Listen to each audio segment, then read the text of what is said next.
Oficiais podem agora sentar-se.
Please welcome the athletes for our first event of the morning. This is the men's 400-meter freestyle S13 heats.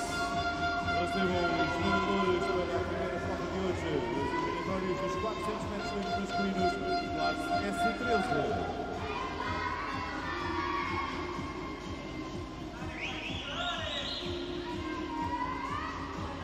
Heat 1.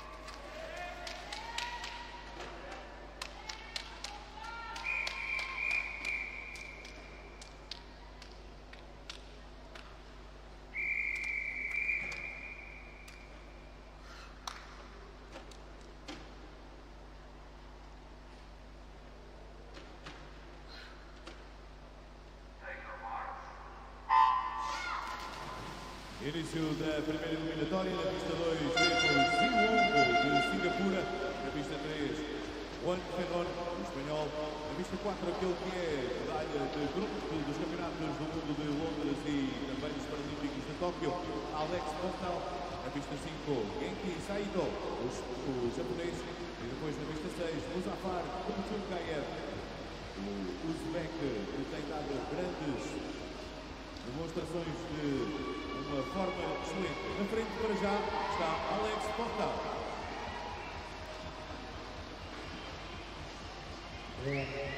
Singapore, pero Spain. Alex Portal of France. We've got Camille Portal of France going a little bit later. Genki Saito of Japan. Dorsmund of Uzbekistan completes the lineup in lane number 6. Alex Portal vai nadando na frente, virou aos 50 metros em 27,85, depois aos 100 metros em 57,89. Na segunda posição está a virar Juan Rodriguez em 29,30 nos 50 metros, 1,02,29 aos 100 metros. O terceiro é Genki Saito, o japonês vira em 3,45, 30,45 e 1,02,88. 1:29.05 for Portal, 20-year-old there in lane 4. Tokyo bronze medal winner, silver medalist here in the 100 climb. Looking to be a bit of a change in off the guard. There's an opportunity here for many of the athletes to get on.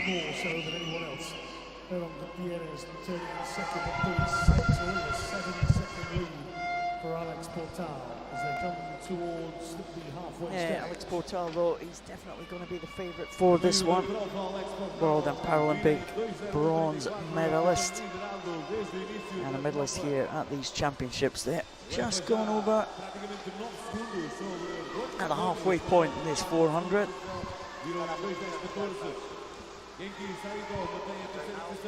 Ferron Gutierrez just in second place, the Spanish swimmer. Saito in third position. So Portal dominating this one. Yeah, he's been looking really strong all week. He's been finishing his races off very, very strongly. He's had a busy program, but he would have marked this one as one that he really wants to attack to try and get that first global title. And he's looking comfortable here.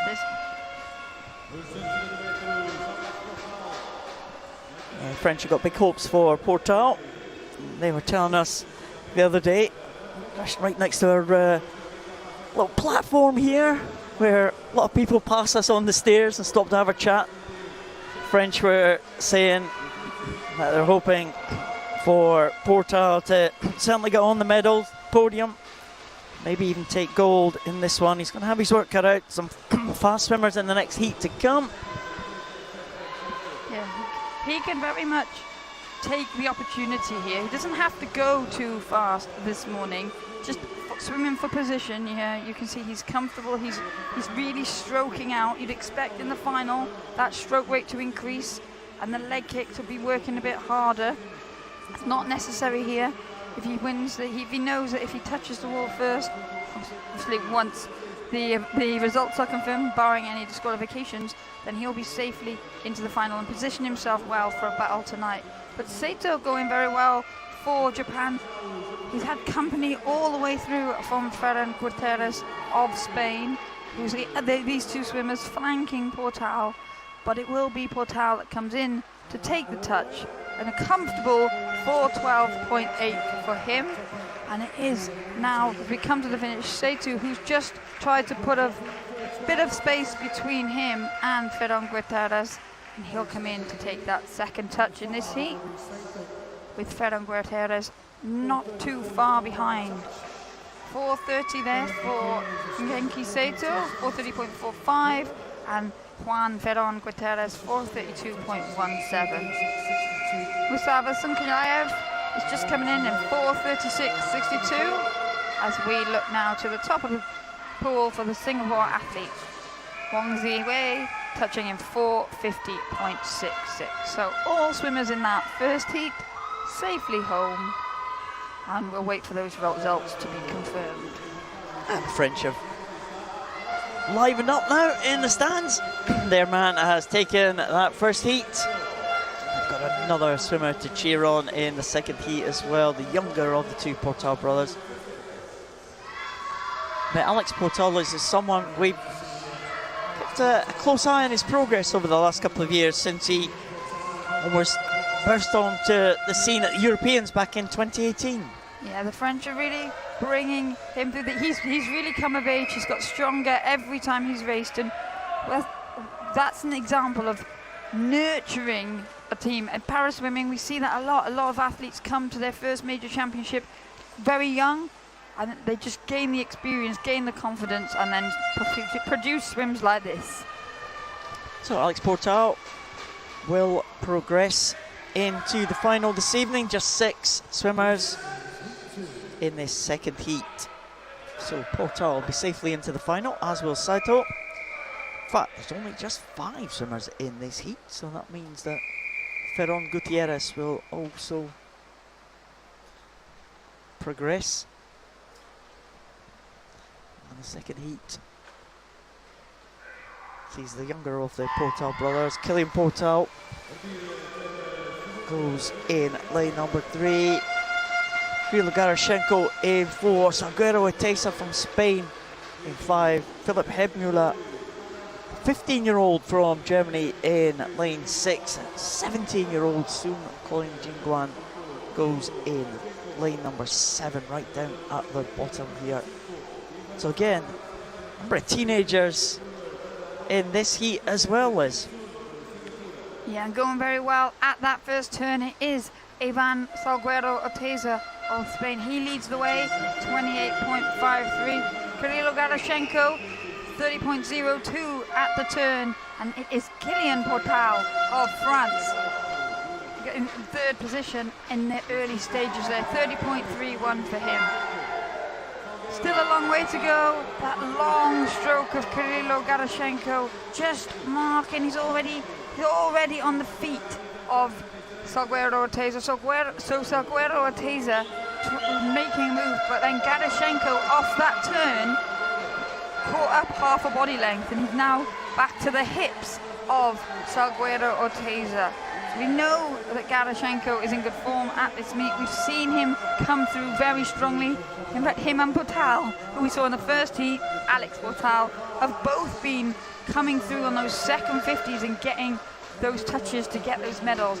And now we can see already Garashenko used that second length to get up with Salguero Oteiza and actually just fractionally go ahead, 133.28 for the Ukrainian in lane 4 to 133.61 for the Spaniard in lane 5. So they're in a bit of a battle. Kilian Portal still in 3rd position at the moment, but Philipp Hempuella of Germany is trying to come back on him.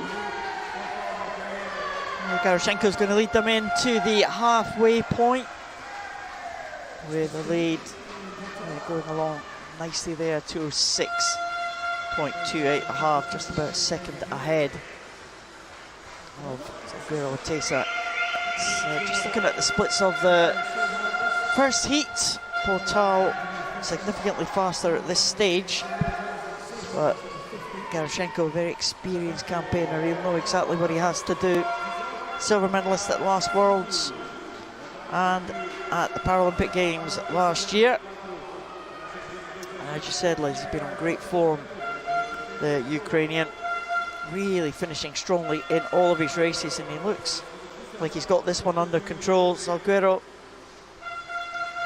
Oteiza from Spain, clear in second position. He's got a number of World Championships under his belt, made his debut in the World Championships of the Spanish team back in 2015. And he's a fixture of the Spanish team since then. They had a good day yesterday, the Spanish team, with a couple of medals. Been making their way through the medal table as well. Salguero Oteiza will be safely into this final tonight. Philip Hebmuller, Kilian Portal, in fact, it is in third position. So we could have two French swimmers, two Portals in the final. Hebmuller in fourth position. Should be safely into that final tonight if he maintains that fourth place. Yeah, and just as they went into the second half of the race, Garashenko, he was keeping that long stroke, but he upped the speed of the rotation of his shoulders, and that's where he opened up the real gap between him and Salguero Oteiza. And now he's reverted back to a similar style of stroke and speed of rotation that he was using in the early stages of the race. But Kirilo Garashenko looking comfortable here, doing what he needs to do to get into that final, to give himself a chance of another global podium and medal. Garashenko is going to bring them home. It's going to be slower than the first heat. 4:18.68 for Garashenko. Salguero Oteiza holding off the challenge from Kilian Portal there. These two coming in 4:26 and 4:28 respectively. So it looks like as they stand, the first three swimmers in that heat will be ahead of everyone in the first heat with the exception of Alex Portal. And the Singapore swimmer coming in now, it's Colin Jingguan Sung. Getting just on the 5-minute mark for Singaporean swimmer. There's Kilian Portal. These two more experienced rivals in the middle lanes there should qualify for that final. There's Garashenko, he's lost his goggles, I think, at the bottom of the pool, Liz. Oh yeah, you can see there, he's trying to, we can just see off camera that he's retrieved them. Yeah, all is well. All is well. At least he lost them at the wall. We've seen in the past people lose them in the middle of the race and to send someone else in to get them, but the last of the times to get through. He's pointing down there. Can he get them? The official's telling him, right, you can get out the pool now. No, I can't. The goggles are at the bottom. Yeah. Garashenko takes it. 4:18.68. Salguero Oteiza in second place there with Kilian Portal in third. Hebmuller in fourth. They will all progress to the final. Alex Portal leads the way. Are we going to see two French medals tonight? Will the two brothers be on the podium together? Garashenko looks strong though. Ukrainian qualifying in second position. And Salguero Oteiza from Spain in third place. Now there's a Portuguese team. Got a chance of, an outside chance of a medal today, Liz. I mean, we've said that this week. It's great to see the host nation feature in the medal table. Portugal haven't managed to get there. We're coming to the second last day of competition, but they've still got some good chances in these last couple of days. Yeah, one's coming up in this race, but actually what we've talked about, it's great that we've been able to say that almost every day this week. They've got a bigger team here, a team of 10, and it's genuine every time they have come out, and we've said it. There has been a real opportunity. A couple of the touches haven't gone their way, but this is one we can see they're out in force. Marco Mins is going in lane 2. He has got a real chance here. So not this morning, but if he can progress through to the final, then of getting on that podium when the medals are handed out. Two Ukrainians in 3 and 4. The Portuguese swimmer next to them in lane number 2. Marco Menezes was a European bronze medalist back in 2018, so he has some form in this event. This is the S11 event. Swimmers with no vision, they'll be wearing blacked out goggles. This is the one we talked about yesterday, Liz. Here's the home favourite, Marco Meneses. I think that's his teammate shouting, a little bit of a smile for the home swimmer.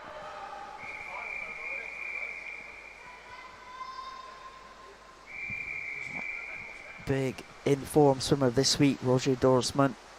4 gold medals already to his name, the Dutchman.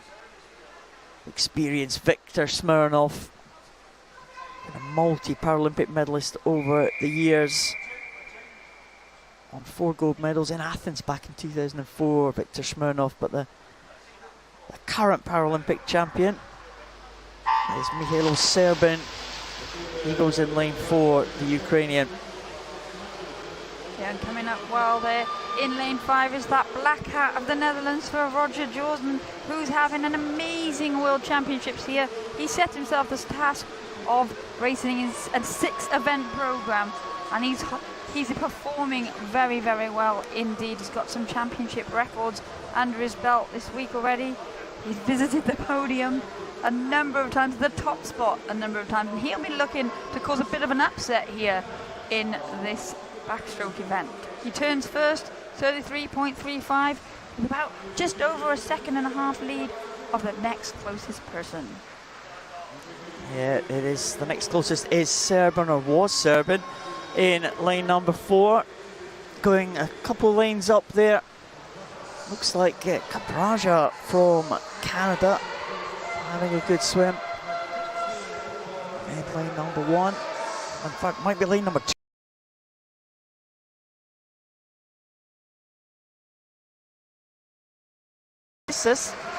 So, Portugal in with a great chance here. 1:10.91. An excellent swim there from Marco Meneses to get into 3rd place. Roger Dorsmund, though, dominated that one from the start. We were talking about the tap-in yesterday for the S11 athletes, and how I thought the backstroke was the most difficult one to tap. Yeah, traditionally the tap-in sticks will come in and hit on a freestyle breaststroke, the backstroke, well, the back of the person, but actually on backstroke you're trying to traditionally touch the chest, but the arms fly over at a different rate, so it's very difficult to get that tap-in stick in between. But we did see in some of the medley events a slight changing tactic with the tap-in stick. It was more in the female events, so maybe we will see that later today in the final session tonight. There's a lot of bend on those tap-in sticks, isn't there? It's almost like a fly fisherman or something like that, almost trying to cast the tap-in stick into the kind of midriff of the swimmers there to avoid the arm. You can see at the top of the picture there a really short one, quite a rigid stick, because again it's all about control, and the women have started being tapped on the back by holding the tap-in stick quite clear to the water, so almost the swimmer swims into the tap-in stick rather than you have to try and navigate those arms to get the tap-in stick on the chest. So these techniques are ever evolving, but it is a crucial part of the process and part of the actual event for the S11 athletes. But we were just saying there, Roger Dorsmund really, really worked hard on that underwater phase, and we've already taken our first visit to the officials in the control room there. Yeah. Here's the official results. Everything looks okay. Roger Dorsmund getting in there in 1st place for the Netherlands. Serbin will qualify in 2nd position. Marco Meneses from Portugal, great chance for a medal. The 14-year-old Czech swimmer, David Kratochvíl, will go in 4th position there. Portugal, real chance of medals there. Victor Smirnoff, though, in lane number 6, the reigning world champion. Don't discount him. He'll have known exactly what he needed to do to qualify for that final. Yeah, and Smirnoff's so experienced. He swims a lot of events, and he always manages to sneak through, doesn't he, and just catch the younger ones by surprise sometimes and get that victory. That's exactly what he did in London in 2019 to take that World Championship title. Yeah, so Meneses in a good position, but he can't afford to be complacent.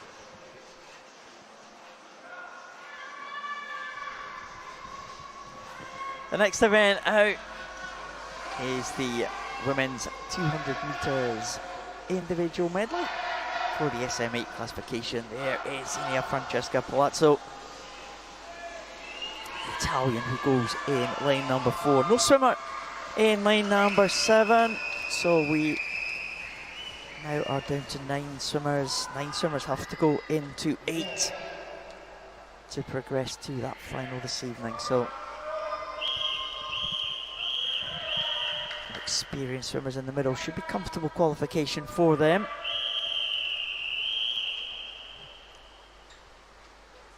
Mira Jean-Mac from Germany goes in 3.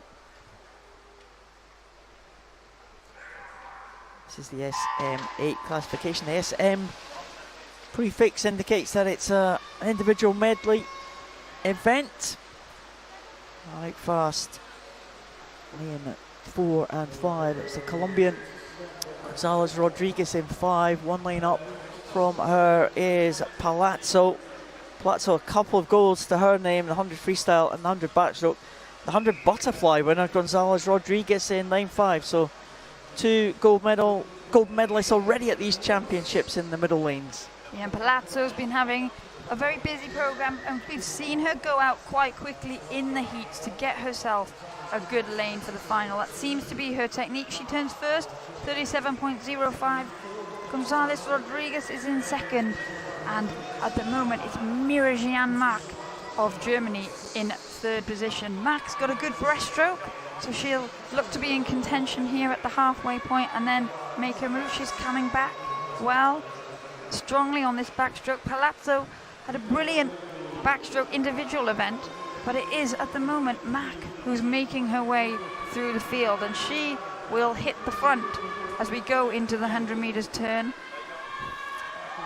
Mac also a medalist in the backstroke here as well at these championships, and she's used that backstroke to great effect there, just coming through from 3rd position. She had a couple of seconds deficit, but she's got a lead now, around about a second.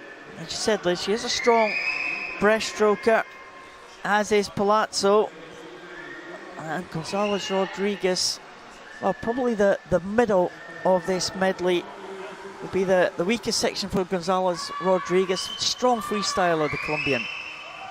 Yeah, and these 3 athletes, it's only 1 heat, so if they can stay out in front in these centre lanes and avoid any disqualifications, we've been seeing a lot of those in these individual medley events. If they can get through this unscathed, then the positions they are holding now will be good enough to get them through safely to the final and occupy the same few lanes. And it's Palazzo who is coming through back into the front, but Mac's had a good breaststroke, stayed in contention with those athletes who are in higher classification than her for the breaststroke leg, and now they've turned onto the freestyle. You can see Palazzo typically has quite a high stroke rate, so she's going very comfortably down here this front crawl. She's done the work, she's just going to sit there at the front. You can see Gonzalez Rodriguez with that higher stroke rate and a bigger leg kick, trying to get back on terms. She's in a bit of a tussle there with Mac, and they might fight out for position, but Palazzo going very controlled at the front of this field to take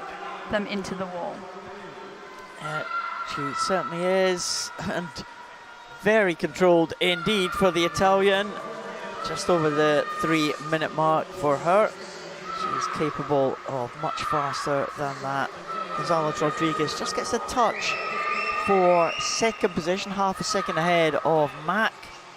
Duskova comes in now for 4th position. A little bit of a tussle there for 5th and 6th. Gonzalez Guemes ahead of Floriankova. Ana Castro should make the final for Portugal in 8th place. And Abayar Diaz, swimmer from the Dominican Republic, may well just miss out on that final.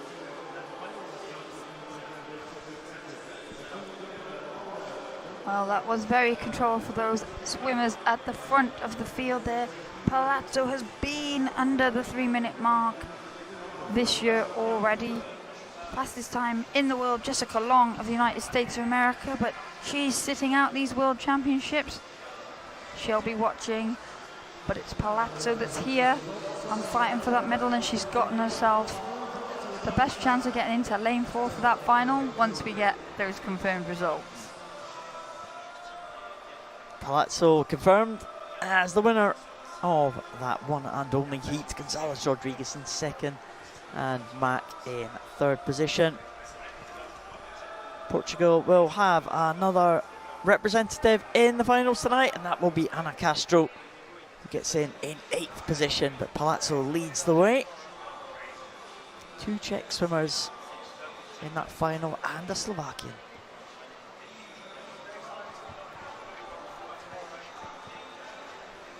The Dominican Republic swimmer missing out on that one, Liz, but we've seen a number of wildcard countries. Great to see participation from a number of countries here. And it's an opportunity to come and experience the major championship events and get on those world rankings and bolster the depth in each event. So we do see these athletes, and we've missed a lot of athletes during the pandemic that haven't had the opportunity to do that and countries to do that. So it's great to see so many new names here. First heat of the men's 200 metres individual medley, SMA. One swimmer missing from this one. That's Mark Malyar, due to go in lane 5, but in lane 4, Diogo Cancela. Another big hope for a medal for the host nation. Could be a big night for the host nation. Andrade Gulen from Mexico goes in 3. Philippe Vachon of Canada will go in lane number 6. The Canadian Commonwealth Games medalist in this event, the Canadian Philippe Vachon, back in 2018. Diogo Cancela, a 19-year-old from Portugal, will be one of the favourites for this one. Up against the experienced Mexican swimmer Andrade Gulen, with very similar impairments, the Mexican and the Portuguese swimmer. Yeah, you can see them getting away well there, and at the top there was a good start for Felix Cohen as well of Canada, swimming right at the top of the screen. They're just heading the field fractionally at the moment as we come down towards the end of this butterfly leg and into the first turn, and it will be the Canadian who just gets the touch there. 31.81 for him right up at the top, and it's Andrade Gulen of Mexico who touched just fractionally behind, 32.01, and a strong third position at the turn for Diogo Cancela. And already Cancela has used that push off the wall well on the backstroke to overhaul. He's now, they're very close, but he is fractionally ahead at the halfway stage of the backstroke leg. But Andrade Gulen trying to make the most of his backstroke and not let Cancela get away. They are literally swimming stroke for stroke right now. They are coming into the wall. It's a good turn from the Mexican. Maybe just giving them a little bit of an advantage there as they go onto the breaststroke. These two, 1 and 2 in the world rankings this year, with Cancela topping those rankings, but means very little coming to the major championships. And look at that. Again, Liz, a very well matched pair here, Cancela and Andrade Gulen. Yeah, there's very little to separate them here down this breaststroke leg. You can see them swimming again. Nobody's made any headway, but they have pulled each other away from the rest of the field. And you can see it's Andrade Gulen. He just stretched into that wall there, so he got the turn. 157.58 for him. Cancela on 158.00, and there's a battle of the Canadians behind, and Philippe Vachon had a very good backstroke to breaststroke turn, and then he used that breaststroke effectively to just go ahead of his teammate Cowan after that early start. But it will be these two athletes in the centre, Andrade Gulen and Cancela, that come in to take out this first heat. It looks like it is going to be Andrade Guillen will be into the wall. It's another one who's been a fixture of this Mexican team for the past decade or so. Cancella clear in second position. 2:32.60 for Andrade Guillen and 2:33.47 for Cancella. Will be safely into the final if that result, of course, is confirmed. We did see a number of disqualifications in the individual medley events a couple of days ago. Yeah, and specifically in the S8 men's 100 meters butterfly, and obviously the first leg of this was butterfly. But hopefully that's a thing of the past, and these results will confirm, but we will just have to wait and see. Oh, look at that red mark against Andrade Guillen there on our graphics here. That does not look good. And the Mexican looks up at the scoreboard and you see a DQ against his name, shakes his head. Wow. Mexican swam well there at the front of the field. He had real contest with the home swimmer, Cancella. Were well matched all the way down, but disqualification against the Mexican. And again, Liz, we don't know what it is. We don't get told exactly what the reasons are for disqualifications. We only go on what you see on your screen. But as you said, the butterfly has caused problems this week, the swimmers with one arm. So 2 disqualifications, Malagi and Andrade Guillen from that first heat. Cancella and the 2 Canadians should be safely through to the final. Well, there are so many components involved in a 200 meter individual medley that there is a number of opportunities, unfortunately, to get disqualified. Second heat, 6 swimmers. 2 Canadians not safe yet from that first heat. Still going to lose 1 more swimmer. So 6 swimmers in this one, and straight off to a good start. He's the winner of the 100 freestyle, Demosthenes Michalinzakis of Greece. Robert Griswold, though, the world champion from 2019. Once again, into his stroke, he hits the front. The American having a great week here in Madeira. Yeah, he's got a very, very strong first half of this 200 meter individual medley. He'll look to work his preferred backstroke. It's difficult to say actually these days what is Robert Griswold's preferred stroke and preferred events, because he's worked very hard to build them all and make them all very strong, and he's very, very competitive on the global stage in that freestyle, backstroke and butterfly. So he'll look to work it well and open up a gap.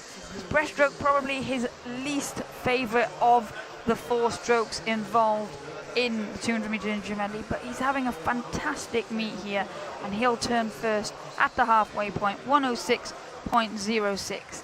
He's onto the breaststroke now as Michalinzakis comes in. The best of the rest at the halfway point, the Greek athlete, and it's Carlos Martinez Fernandez of Spain who's currently occupying the 3rd spot.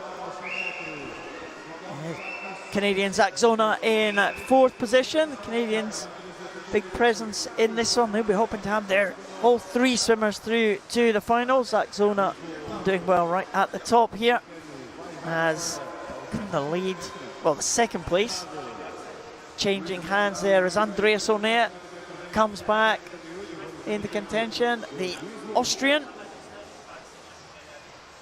has had to wait for his main events till late in the week. He's we'll see him doing the breaststroke event, which is tomorrow, and the individual medley. He's picked up medals on the global stage. Andres Onea in those 2 events. Griswold, though, looks like he is away and clear. Well, it will be Griswold that takes this out, 2nd heat out, but Andres Onea with a great breaststroke there went from 5th at the halfway point to 2nd after the breaststroke, but now we can see the freestylers all coming in as Griswold takes this one out in 2:27.12, and Michalinzakis finished strongly there for 2nd position. Andres Onea holding on to 3rd at the end of that one.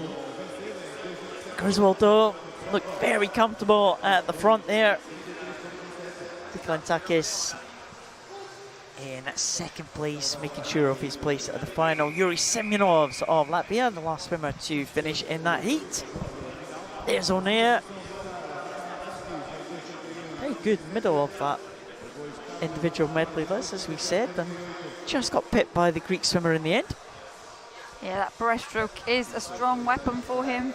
This man in your shot now, Robert Griswold, just catapulted himself to the top of the world rankings for this year with that swim, and he looked very, very comfortable.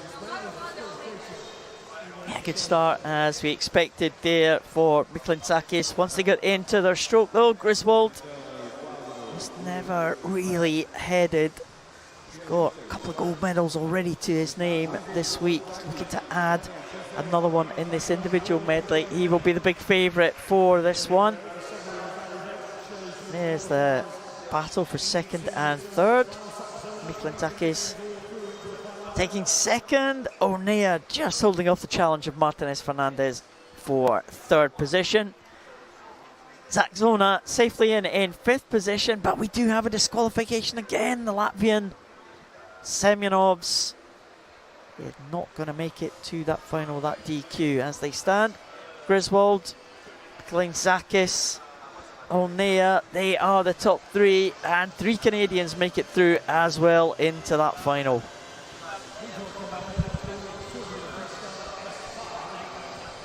Women's 200 freestyle in the S5 classification.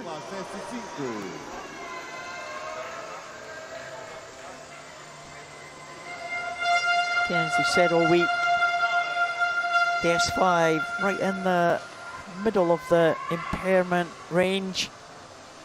S1 to 10, in those are the physical impairments. I mean, S1 being the most severe, S10 being the least impaired. And S5 kind of often sees a range of different impairments. There's S5 and S6 you often refer to as a kind of a melting pot of all different types of impairments, all kind of meeting in the middle. Yes, that's absolutely right, and we'll see that from the range of starts, the range of turns, the styles that individuals use in this event, and also the way that the strengths start to play out, especially over this longer distance. You'll see people coming through strongly, people starting very well and then getting caught. It makes for a really interesting race. Well, in the centre, Monica Borgioni from Italy. She will start from the water. As will lane 6, Hernandez Torres of Mexico. The others will start from the blocks. Yeah, and you could see that Solène Sache of France, she went from the sit-start position, and she has got away well, but already the blue hat of Monica Borgioni of Italy, very, very experienced. One of those athletes that came onto the stage around the World Championships in Mexico in 2017. So by the time we got to the Paralympic Games in Tokyo, we felt like we'd been talking about her for a very long time, and there she is. But she's very established, she's very, very competitive, and she's got a strong range of strokes across the board. There's 200 freestyle, she leads down that first 50 meters, 41.42 for her, with Elizabeth Noriega of Argentina turning second, and Solène Sache of France was in third at the turn. Those 3 athletes under 50 seconds for that first 50 meters. Borgioni, she said, we do feel like we've been talking about her for a long time, but she's, I suppose, she's been around, 5 years now, coming up before she made her first major championship. We've seen some swimmers at these championships been around for a lot longer than Monica Borgioni. She's almost part of that kind of huge resurgence of the Italian team. Kind of Morlacchi and Cecilia Camellini were almost the pioneers of that team. They were a very small contingent of Italian swimmers who swam almost a decade or so ago. And Borgione's kind of come through in that wave of newcomers around about 4 or 5 years ago, didn't she? Yeah, it's a really good model that you can see for investing time and developing your para swimming squad. The Italians, a lot of these countries start with a small nucleus of swimmers that form their squad, and then it just grows and grows and grows. And the Italians have been reaping the reward of that presence in recent major championships. Well, Borgione with a clear lead here. She's going to be one of the favourites for the medals here. Took a bronze medal in the Paralympic Games, bronze medal in the last World Championships as well in 2019, and she is the European champion, so some great form in this event. Going over in second, Elizabeth Noriega from Argentina, a medalist at the Parapan Games back in 2019 in Peru. The Argentinians having a very good week here in Madeira, picking up a few medals so far. But here comes Borgione, 2:56 for the Italian. Relaxed swim, it's fastest time she's gone this year, Liz. Yeah, and she looks good. She's swimming into me. She's had a busy program, a heavy program. We're now on day 6, but these athletes, they train for these programs, so they get up every morning like feeling fresh, feeling recovered from the night before. And Elizabeth Noriega in the shot at the moment for Argentina, she's had a strong meet too. She's swimming well, and she'll take the second position in this heat 1, 3:24.97 for her. There's Celine Sash as well coming in on her first major international medal. And day 1 on the breaststroke, taking a bronze behind Borgione, who took the silver in that breaststroke event behind her teammate Julia Gueretti. Hernandez Torres for Mexico comes in now, Paralympian for the Mexican team in Tokyo last year. And Clémence Paré, one of the Canadian swimmers. We saw her swimming in the World Para Series in the UK earlier this year. Big squad from Quebec went out to that World Para Series event. Well, and the Canadians are an example of just what we were talking about with the Italians. The Canadians, for a number of years, have had quite a small team. It's successful, but it's small. But we're seeing them now really invest the time and the money in bringing that bigger squad, spreading their wings across the classification groups and across the events within those classification groups to really develop and make a charge to get on those podiums and move their way up the medals table in the future. Borgione takes that one safely through to the final for the Italian in 2:56.96. She will be a big hope for medals for the Italian team again. Noriega and Sash in second and third position as these swimmers exit the water. Of course, Borgione, a real kind of important swimmer for the Italian relay team as well. Yeah, like we said, she has had an extremely busy and successful week. The Italians taking medals in both 20-point relays today. Tally Kearney, the championship record holder for the 200 freestyle S5, goes in lane number 4 in this second heat. The Canadian goes in this heat, and that's Jessica Tinney, who goes in lane 3.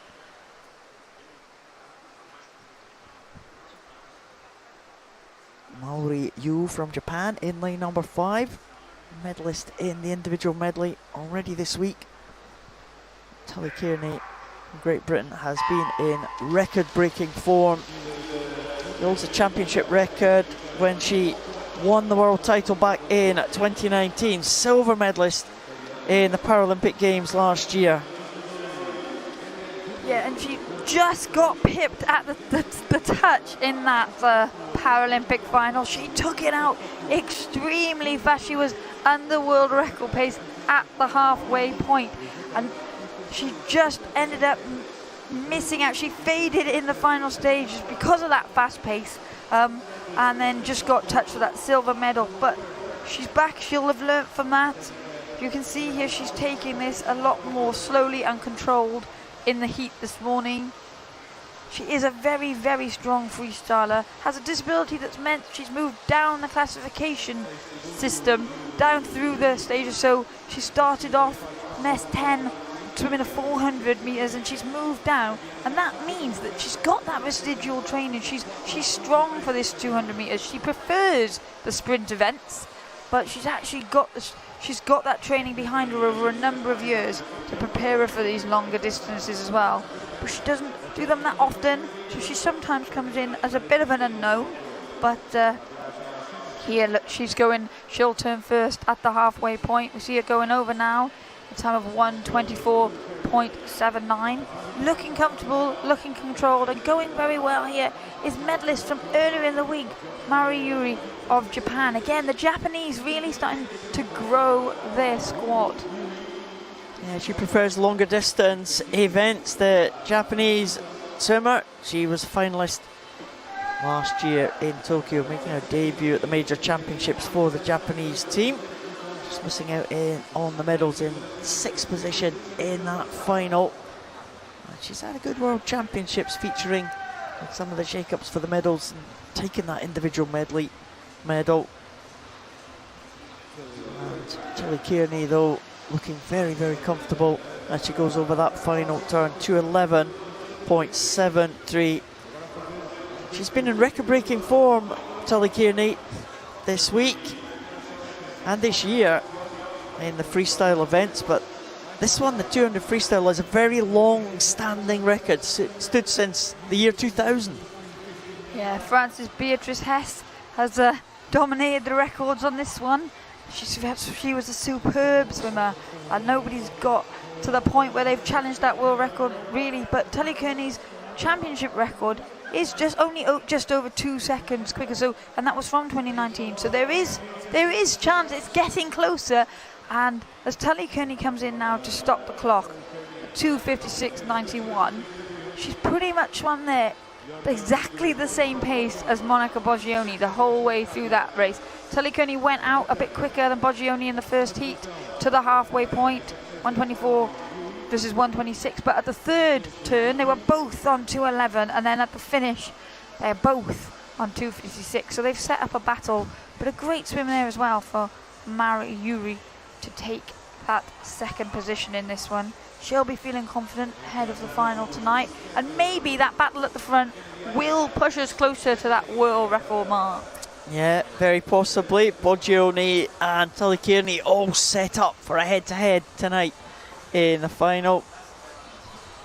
Jessica Tinney from Canada is going to come home in 3rd position. Again, one of these Canadian swimmers making her debut at the big championships. We've seen her certainly in the sprint events. Liz, get off a really fast start in almost every event, Jessica Tinney. Yeah, well, we've said, haven't we, how the classification system plays out and different disabilities have different strengths. And Jessica Tinney, one of the best parts of her race is that dive. That's where she makes the most of that start and gets up and into her stroke with distance off that wall. Final swimmer to finish is Ana Laura Morales Lopez from Mexico, the 17-year-old, again making her debut at the major championships. And she finishes in 4:32, an improvement on her entry time, 4:41 it was. Just a 9-second improvement this morning, that's not bad. No, you'd take that, wouldn't you? If someone offered you that when you were sat in the call room, you would take it. Tilly Kearney dominating that one, looking to add another gold medal to her tally at these championships. 50 freestyle earlier on this week. 200 looking good for Tilly Kearney, but Monica Boggioni might have something to say about that, the Italian. Maruyuri clear in 2nd position. She'll qualify for that final. Kearney, Yui, Tinney, Tonia Felices from Peru in 4th position. And that will qualify the Peruvian in 7th position for the final. The final swimmer to qualify there, Merem Nur Tunog from Turkey, the 13-year-old, another one of these young swimmers making their debuts at these major championships. Well, the Turkish team often, again, another example of a squad that have brought a lot of youngsters through, teenagers through, and in this next heat, we have another 16-year-old Turkish athlete. They're really developing in their juniors and bringing them on. We've seen them reap the rewards here, even at this championships. Yeah, Kutlu goes in that one. Goes in the S5 class. Of course, Ozturk and Boyachi go in the S5 class in the sprint events for the Turkish team as well. Remember the European Championship 2011, Eroglu was the man who kind of set the standard for the Turkish team, winning the European title in the S5 class in the butterfly. And swimmers of very similar impairments have kind of followed him through. Yeah, and they've started young, they've started new, like we'd be reading out Ozturk, which was 15, and now winning gold medals. So you do get that sometimes the experience is important to bring the athletes when they're younger. You can see our British team coaches there chatting, waiting for some action this morning. Yeah, itching to get going. Yes. It's been a quiet day for the GB team. Not many people in these opening events. Tully Kearney the exception, of course. Yeah, and they'll be pleased with how she just went in that one. So we're just waiting for the appointed start time for this next event, which is the men's 200 freestyle in the S5 classification. And again, a few of the familiar names we've seen at these championships this week.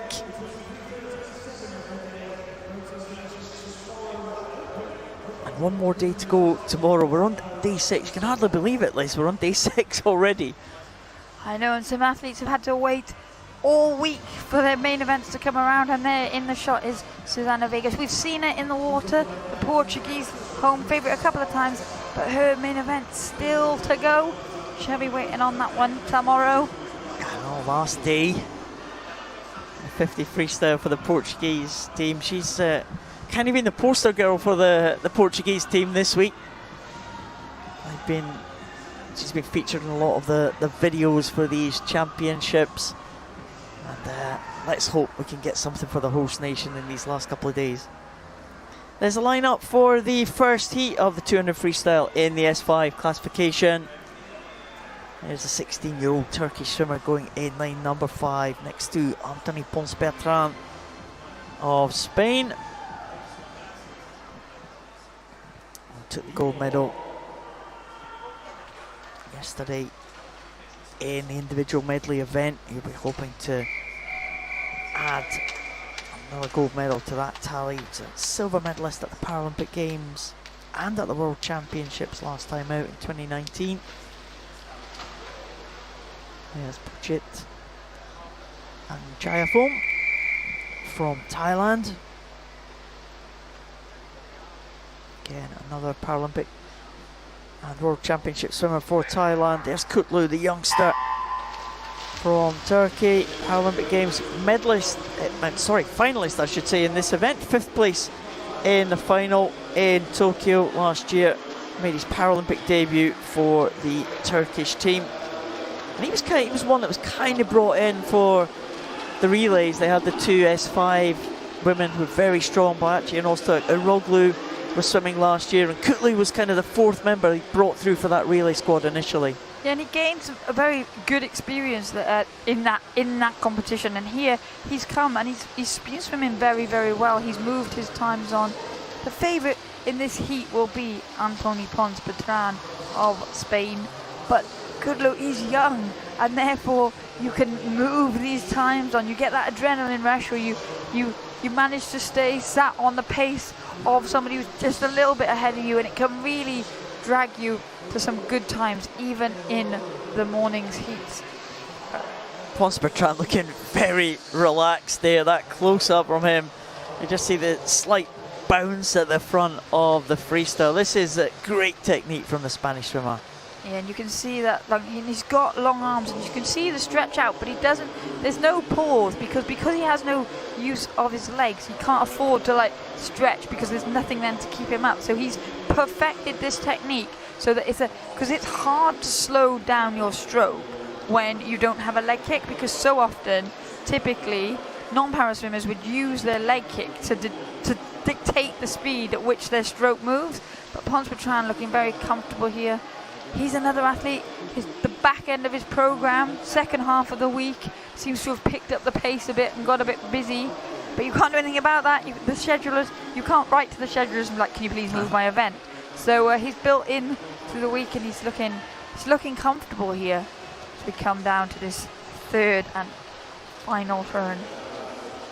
Yeah, Pons-Bertrand looking very good indeed. He's had a couple of head-to-heads with Francesco Bocciardo, the Italian, who goes in the next heat in recent championships. Kutlu coming through really strong. The youngster, the 16-year-old from Turkey. A very different impairment from the Turkish swimmer. He's closing up on Pons-Bertrand. Don't think it'll worry the Spaniard though. Kutlu with that higher turnover as they come into the closing stages. I wonder if Pons-Bertrand's just going to hold on to this lead. He just stretches for the wall to make sure he finishes ahead of Kutlu.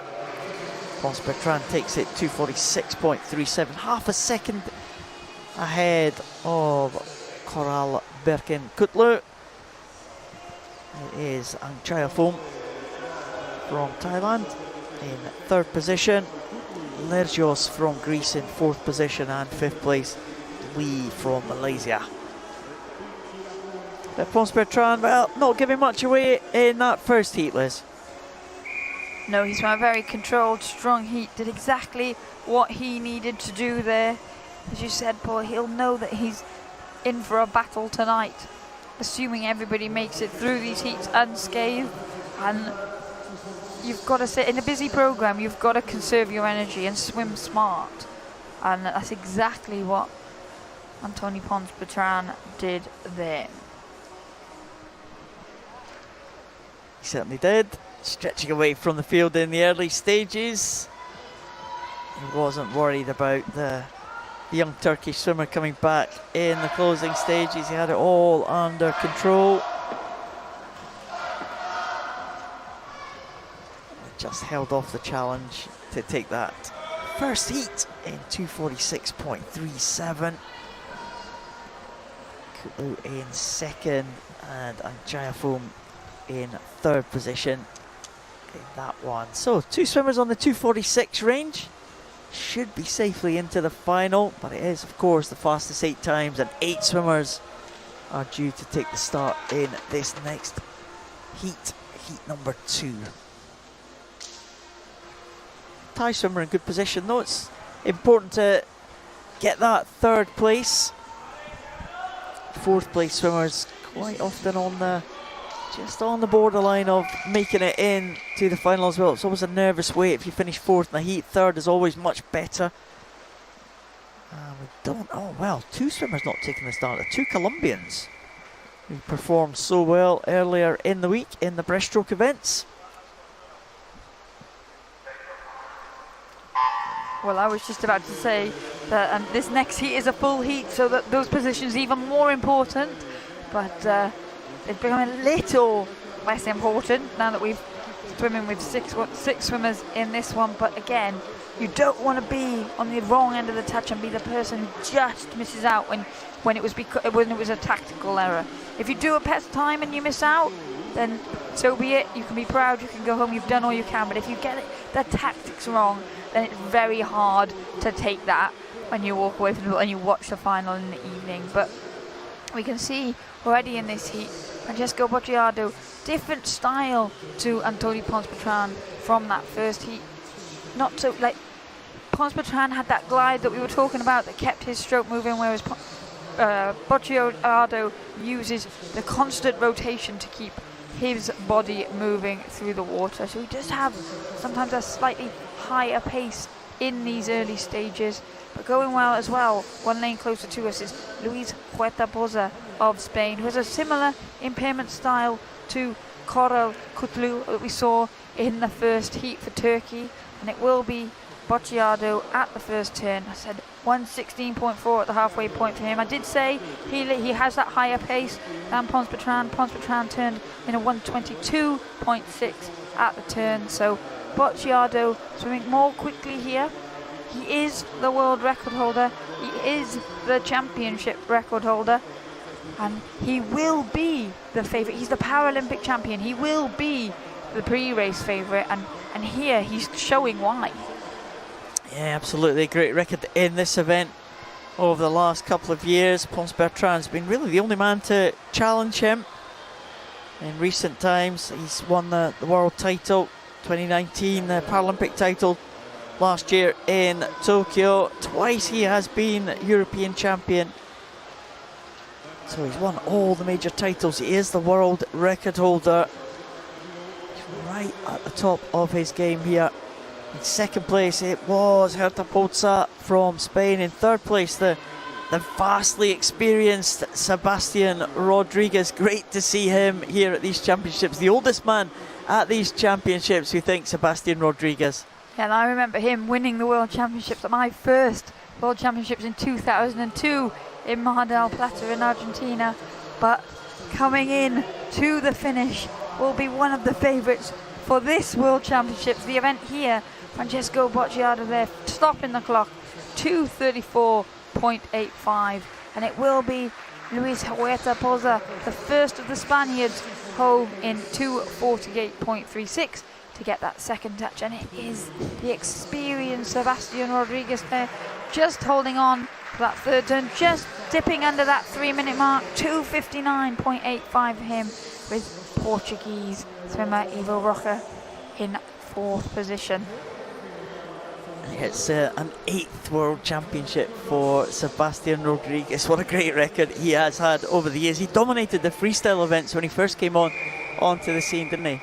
Yeah, and he's still managing to feature in these finals. And actually, the swimmers look up to him. And Daniel Diaz, obviously retired now for Brazil, but they ended up having a very, very strong relationship, a big respect for each other. They always shared a hug at the end of a race on a podium, even before the start of the race. Even the call room, they'd go to the call room, and they were good friends. And Sebastian Rodriguez, I mean, he dominated the events. He's kind of dropped off the rankings now. He's, instead of challenging for the medals, that he even did in recent years, he was challenging for the medals. He's now challenging to try and make finals, but he just loves to be part of it. If he's done enough to qualify for the Spanish team, it doesn't bother that he's not on the medal podium again. But he just loves to be at the major championships, and he's still competitive. You wouldn't put it against him to just pull something out special in one of these races. Yeah, and I think he brings that character, he brings that strength, he brings that leadership to the Spanish team. And we said they do have a section of their team that is very experienced and has been competing for a very long time, but they also bring in the newcomers, and I think he's very good at nurturing that talent. Rodriguez will make it to another world final. 3 Spaniards will be in that final, but Francesco Bocciardo will lead the way and looked very good in qualification. They'll be chasing the Italian world champion and world record holder tonight. Italy top the medal table and be favourite to add another medal with Francesco Bocciardo and Sebastian Rodriguez, will go back, prepare for another world final. The Spanish team were delighted yesterday to win that medal in the relay, weren't they? Yeah, they've always had a strong squad, but when it was men's and women's relay teams, sometimes they'd just be missing one swimmer of the right classification or for the right stroke. But yesterday in that mixed 34-point medley relay, they had a strong combination, athletes swimming their main events, and it paid off with a place on the podium. Swimmers coming out now for the 200 freestyle in the S3 classification.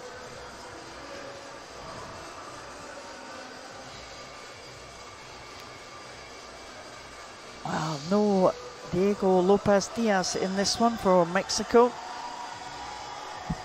He is not taking the start. He has his Mexican teammate is there, Marcus Rafael Zarate Rodriguez. Vincenzo Boni from Italy goes in 5, and Miguel Angel Martinez Duelo goes in lane number 3.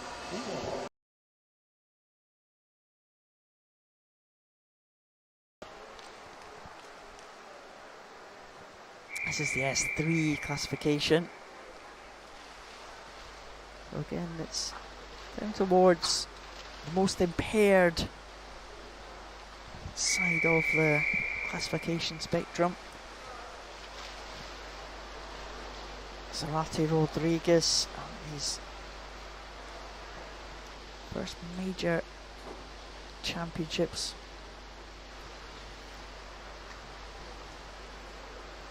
There's Vincenzo Boni. And Miguel Angel Martinez Duelo. Martinez Duelo and Boni at medalists on the European stage. Italian there with that blue cap.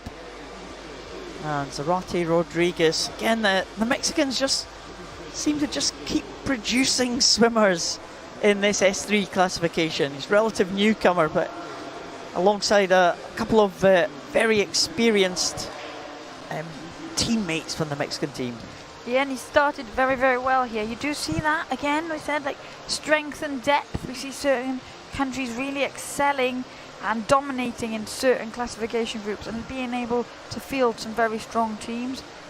And the Mexicans do that in the S3 classification, both male and female. Vincenzo Boni there of Italy, he'll turn first at the first turn, 50.16 for him, and it's Zarate Rodriguez who just got overhauled there, but holding on for second position at the first turn. He turned in a time of 52.87, and then it is the experienced Miguel Martinez Tarrejo of Spain, 57.01 after that first turn. You can see the 3 different styles there. Vincenzo Boni using that double arm backstroke. There's Zarate Rodriguez with that single arm freestyle swimming on his side, and then up the top of the shot, Martinez Tarrejo using that single arm backstroke. So 3 different styles in freestyle. You can choose to swim whatever style you want, whatever you prefer, whatever is fastest for you. And Boni around the wall very, very well. And again, Italians are a good example of when you've got a strong squad with a range of classification groups, a range of stroke preferences, and you can test out different techniques and try things and see what someone else is doing and adapt it for what you need. And we've seen a few of them do that sort of turn where you go in and you flick your legs over as quickly as you can, fold up almost, so minimizing the resistance.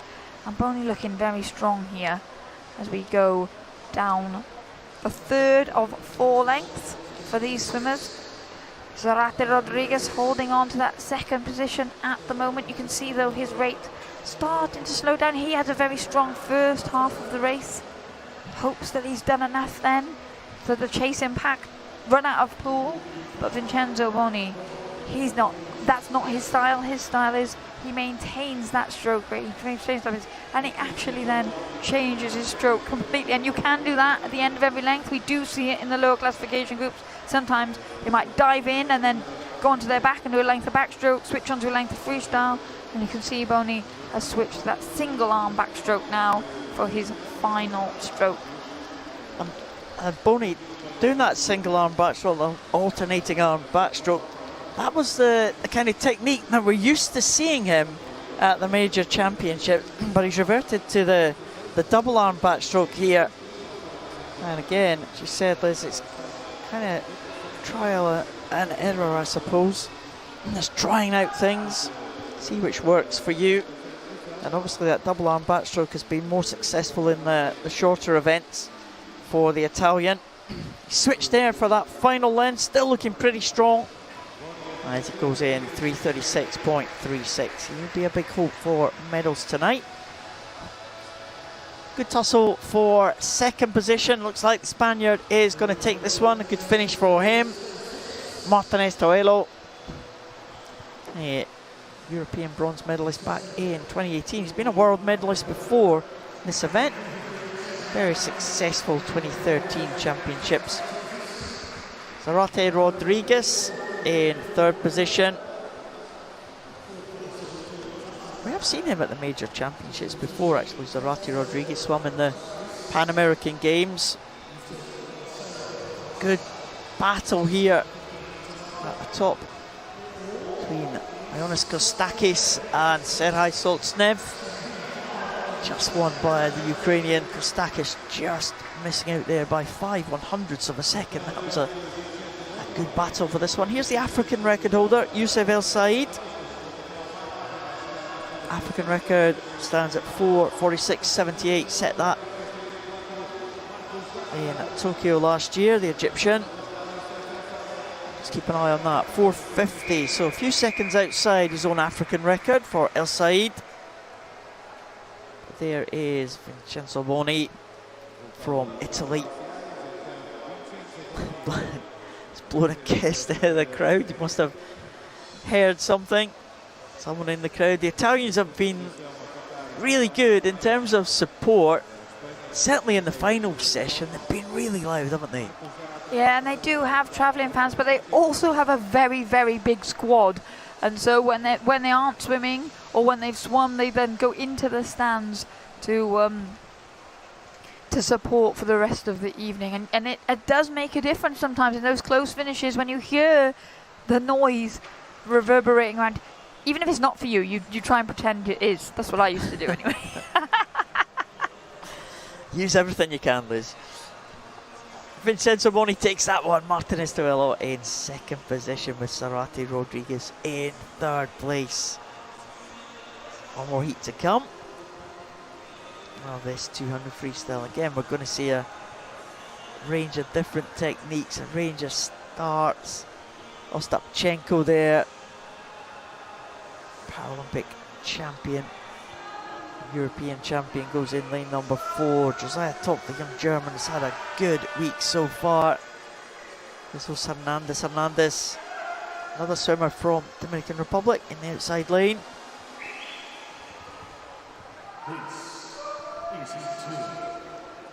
There's Josiah Top, the 19-year-old from Germany, medalist in the individual medley. Hernandez won the individual medley event ahead of Top, and there is Denis Ostapchenko. Arguably, this is the best event for the Ukrainian. It's a good record in this one. Over the years, he likes to build in, to swim into his events, and the 200 giving him the opportunity to do that. Familiar figure of Grant Patterson with that yellow cap of Australia. Christophe Lechniak from Poland goes in lane number 7. You see the different starts there. The coach is holding the swimmers in position, but as always, Josiah Top off to a great start from the blocks. Yeah, that start has served him well at these championships. Already a medalist here, and he's swimming his fastest times in this event this year. So he's an athlete who's improving again every time he gets in the water. He's come back from his Paralympic Games experience inspired and motivated to step it up to the next level. And we've seen him really move it on. He used to, over the shorter distances particularly, that's where his strength lies, because that start really sets him up, and then he can power home. Because as we see, those athletes that start maybe a bit more slowly but have that pull in the middle of the pool often overhaul him. But over the shorter events, you can get to the wall comes a lot quicker, the end of the race comes a lot quicker. But on these longer distances, 200 meters, it does favor those athletes that you can see now in your shot there. Hernandez and Ostapchenko, the Paralympic champion. He's been having very successful finishes. He's going paced in the heats. He hasn't been giving too much away in the heats. He's just been doing the job he needs to get into the final. But he's been really stepping it up in the final. And again, you can see the difference in the way that these athletes swim, even though those two athletes in the centre lane are both using that single arm backstroke stroke.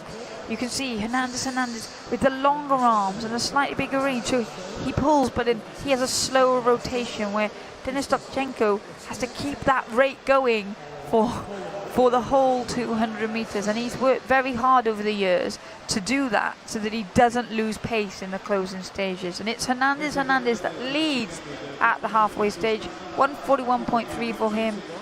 Ostapchenko 142.51, and Top still is holding on to that third position as we go through the 100-meter turn. Yeah, Top just holding off the challenge of Grant Patterson from Australia there. These kind of close-up shots really show that the bow wave at the head of Josiah Top. We saw that as well in the sprint events yesterday, as the two swimmers at the front of the field are coming up to the last turn. Of course, a freestyle eventless, but these swimmers choosing to swim backstroke. You can have any stroke you want in the freestyle, but these two in this S3 class choosing to swim backstroke. Yeah, and sometimes in the lower classification groups especially, the backstroke is the preference because you don't have to worry about the breathing technique. You can see here a great shot of Top. He swims on his side so that he just twists his head to get that oxygen in. Whereas if you don't have a lot of function, then it's very difficult to lift your head to clear that water, especially with all these waves that you're referring to, Paul. You don't want to be swallowing one of those and choking on it and then losing your way. So Tough uses that side, and that's why these athletes in the centre lanes go for the backstroke.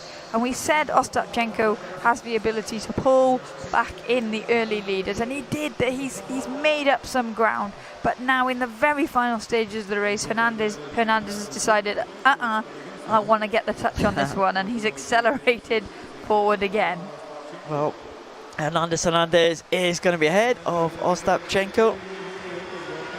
There was no Hugo Lopez Diaz in the first heat, so Hernandez will be the big hope for Mexico in that final tonight. He should be there. 3:31.98. Ostapchenko 3:34.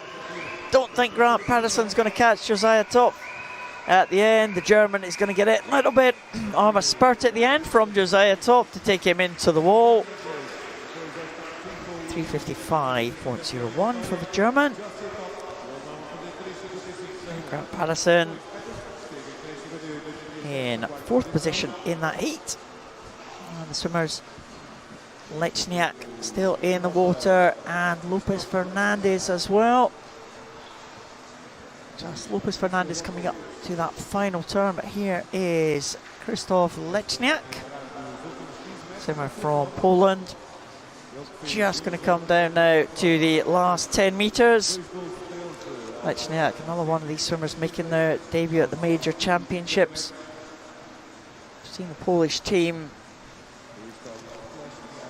well supported in the crowds here, and they've picked up a couple of medals here at these championships. Lechniak now coming in to the closing stages. He will touch there. And one more swimmer left in the water, Liz, from Dominican Republic.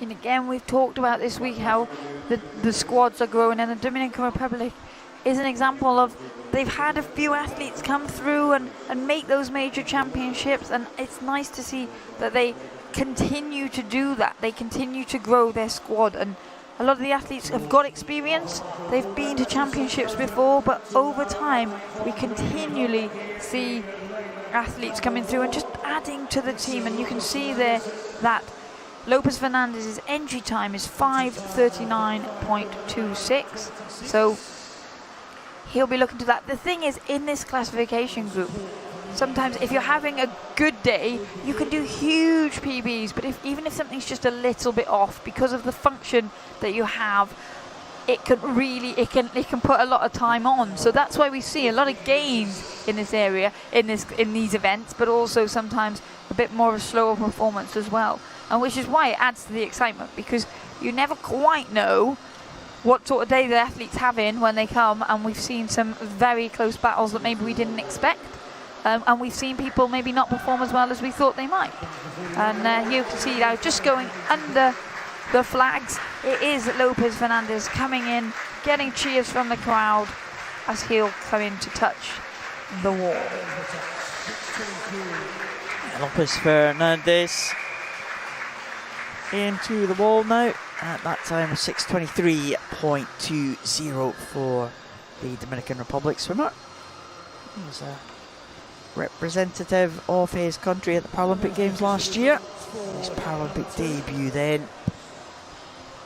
But at the front of the field, good start from Josiah Top there, the German swimmer. Once they got into the swim, it was Ostapchenko and Hernandez who took it out. They should be able to renew that rivalry in the final. Vincenzo Boni in the first heat may also feature as well. These two swimmers will certainly be in the shake-up for the medals. Josiah Top will qualify for that final in 4th position, but Hernandez looking very relaxed there. Hernandez takes it 3:31.98 ahead of Ostapchenko and Josiah Top. Should be good enough for Grant Patterson to make another final here at these championships. Hernandez will lead the way into that final. Ostapchenko in 2nd, Boni in 3rd. Patterson does make it. The 2 Mexicans in that final with Zarate Rodriguez in 7th position, and 2 Ukrainians with Solznev taking the 8th spot.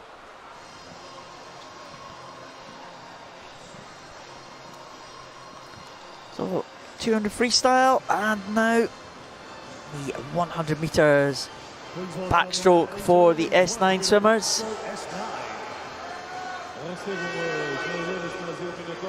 I'm just talking yesterday, we hadn't really seen much of Noreia Marquez Soto in these championships, but again, she's one that's had to wait a long time for her best event to come.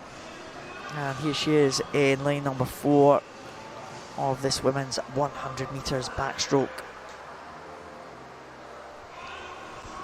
Yeah, we're so used to seeing her swim such a busy program that she's come here with a slightly lighter program, and we've really noticed that she's not in the races. But here she is. Like you said, this is one of her favourite events. This is where she first came to prominence for the Spanish team, and she'll be looking to go well here this morning. Yeah, first saw her, really made her name as a backstroke specialist. She's moved into other events over the years, individual medley. She's going to take the Paralympic title in 400 freestyle, but this is kind of her bread and butter event for Noreia Marquez Soto in lane number 4. She is a superb backstroker. Mariana Ribeiro has had a good championships, Brazilian in that yellow cap, winning the 100 freestyle. And Sophia Conkley, 2 gold medals to her name as well at the championships here in the butterfly and the individual medley, just being pipped by Great Britain's Tony Shaw in the 400 freestyle last night. But Noreia Marquez Soto stretching away now in the middle. She is such a good technician on this backstroke, isn't she? Yeah, and she just makes it look like she's cutting through the field because she gets stronger and stronger, and it was Conkley that got the best start, which is what you would expect, as she's got 2 strong legs and then a limb difference in her arm. So she uses that underwater phase very effectively, as you'd expect from a butterfly champion. But it is, once they're up and into the stroke, it is Noreia Marquez Soto. She's such a natural backstroker, and she looks so well balanced and so strong as she comes into these final stages. Marquez Soto takes it in 1:11.96. Great swim from the Spanish swimmer. She'll progress to that final. Ribeiro, another good swim from the Brazilian. That's an improvement on her entry time. She's been doing that all week, the Brazilian. Conkley safe in third position, 1:14.85. Marcus Soto, a great record in this event at the Major Championship. She's kind of dominated European Championships over the years. Medalist on the world stage, took the title in the World Champs in 2017. A couple of times she's been silver medalist at the Paralympic Games. Yeah, and she was one of those people. She came in and her name was synonymous with this event, but then when it came to Paralympics, it's such a quality field around the world, this 100 metres backstroke S9. You got Ellie Cole from Australia, who's focusing more on the Commonwealth Games of this season, because she comes into the latter stages of her career, but she was such a dominant force as well, and it was almost like you expected Marcus Soto to win this one in Rio, and Ellie Cole won it, and then you expected Ellie Cole to win the 400 freestyle, and Marcus Soto won it. So they've had some really close battles, and that theme will continue at this championship. It's not with Ellie Cole, obviously, but with Hannah Aspden, who Paralympic champion, goes in the next heat. She does indeed. Marcus Soto and Hannah Aspden were gold and silver medalists in the Tokyo Paralympics. And here comes the Paralympic champion from the USA, next to her teammate Lizzie Smith, who was a medalist at the World Championships last time out, 2019. There's Aspden. Again, very similar impairment to Mariah Marcus Soto. Similar impairment to the great Stephanie Dixon, who was 3 times a world champion in this particular event, 100 backstroke. Lena Vats from Sweden goes in that yellow cap in lane number 5. European silver medalist twice now, the Swedish swimmer in 2018 and last year right here in Madeira. Very good start there from Lizzie Smith, and following her, the Paralympic champion Hannah Aspden, the 2 USA swimmers out ahead. Yeah, Lizzie Smith, an example of an athlete who took a big chunk of time out after Tokyo. Well deserved. She got the Paralympic silver medal in the fly there, and she really works her underwater. In training, she spends a lot of time doing underwater kick and working on that butterfly kick to maximise those starts and turns. And it got her off the wall well, but Aspden, much like we saw from Marcus Soto in that first heat, once up and into her swimming, she really starts to power through. She turned in 34.5 there for first place at the turn. And she's almost using that one leg that she has as almost a stabilizer. It's almost kind of kicking across her body just to try and keep the upper body straight. Yeah, and as she comes into the wall here, you mentioned Stephanie Dixon of Canada, who dominated this S900 metres backstroke for so long, and she had pretty much exactly the same technique. And we can see there, like, again, sometimes when you're younger, you can watch people that have done it well before you, and you can emulate that, which is what you would do typically anyway. And Hannah Aspden is really, she stepped into that slot, that number 1 role, and she does swim very much like Stephanie Dixon of Canada did. Yeah, she takes that one in 1:12.29. The Paralympic champion, a great swim from the 16-year-old Spanish swimmer Beatriz Larida Maldonado. She is in lane number 6, and she finishes in 2nd position there, winning that close contest for 3rd with Lena Vats of Sweden and Lizzie Smith of the USA in 4th position. There's the Swede. This is, again, another one of these swimmers who have had to wait till late in the programme for their big chance. I don't think Sweden are on the medal table as yet. There's a couple of big chances though in the last couple of days. Yeah, and some countries, their opportunities crescendo towards the end of the week, and Lena Vats would like nothing more than to be the person that gets the Swedish name onto that medal table. But Hannah Aspden looking very strong here, and she will have she's set herself up for a showdown with Mariah Marcus Soto tonight. There's the finish, the young Spanish swimmer Larida Maldonado getting into 2nd place ahead of Lena Vats there and Lizzie Smith. Hannah Aspden looking good. And I think we're going to be on for a cracking contest tonight. Around Marcus Soto and Han Aston, the gold and silver medalists from the Tokyo Paralympic Games. Aston taking that title last year. The table's going to be turned at these World Championships. Ribeiro goes through in third. Conkley will be a threat in fourth. Young Spanish swimmer in fifth. Lena Vats in sixth. Second, USA swimmer Lizzie Smith in seventh. And Emma Micic, the 15-year-old, will make it into eighth place. The men are coming out now for this 100 backstroke. Surprisingly, almost only one heat of this one. 9 swimmers taking the start. So we only have to lose one swimmer. And we've got a couple of these swimmers coming back who have been in sensational form this week. Simone Barlam, what a week he has had. World record breaker. That 100 freestyle, that incredible world record in that 100 freestyle, taking the 100 butterfly as well. 400 freestyle yesterday. He's a championship record holder in this one. He had an amazing world championships back in 2019.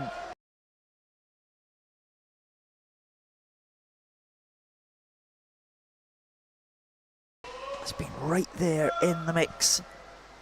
3 silver medals already for the Frenchman. He would love to convert one of these into gold. Well, he's another athlete who came in as a backstroker, but in recent years has really spread his wings and started to feature highly in a wide range of events on the program. But this is again the one we associate him with.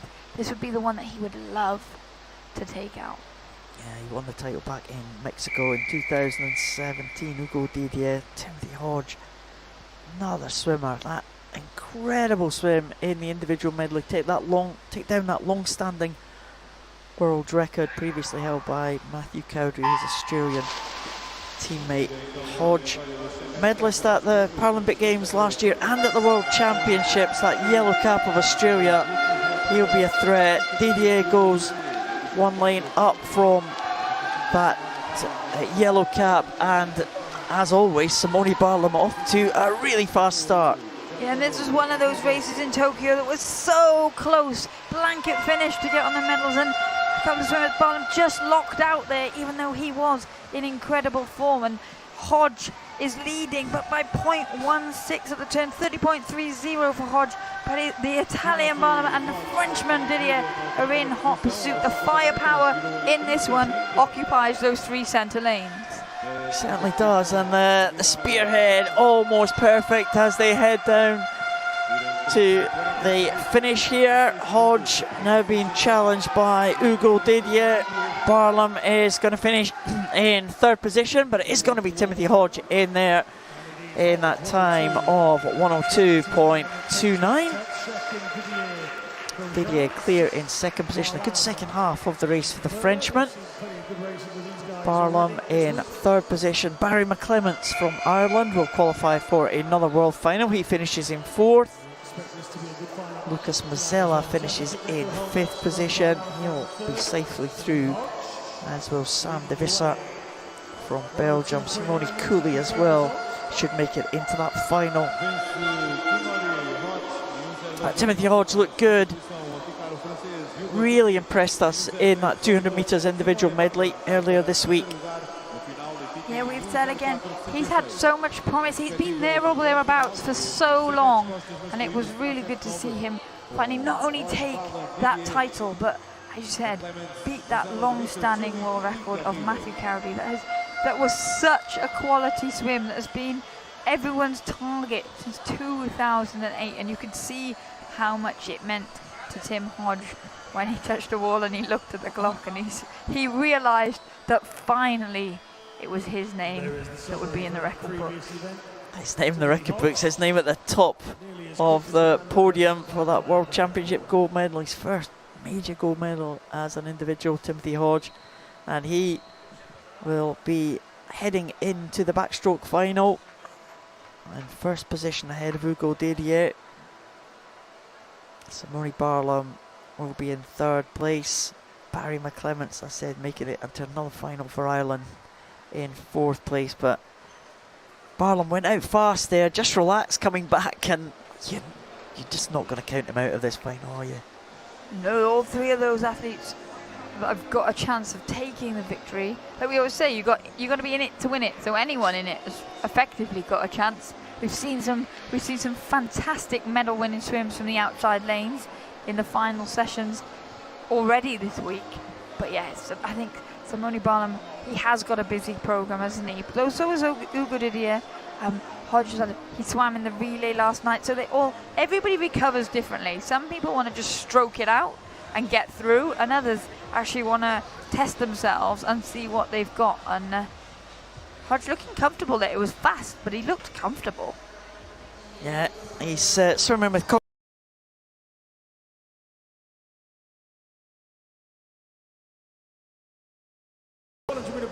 100 metres in the SB6 classification.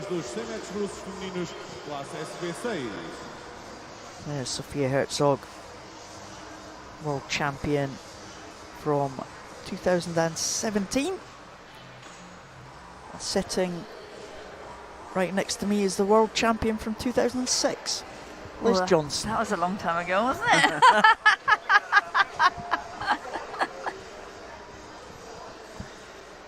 I remember it well. Me too. Painful, I bet, at the closing stage. Oh, yes. No, they were good days. I was young. Sophia Herzog will be the favourite for this one. Medalist in the Paralympic Games. Nicole Turner has been one of these Irish medalists this week. She goes in lane number 5. Elia Lettenberger goes in lane number 3 for the USA. Good start up at the top there. Sabina Weber-Treiber from Austria. We've seen Sabina Weber-Treiber at the major championships before. She took a gold medal in the 50 freestyle back in Mexico in 2017. We've seen her teammates swim well. Andres Onea this morning.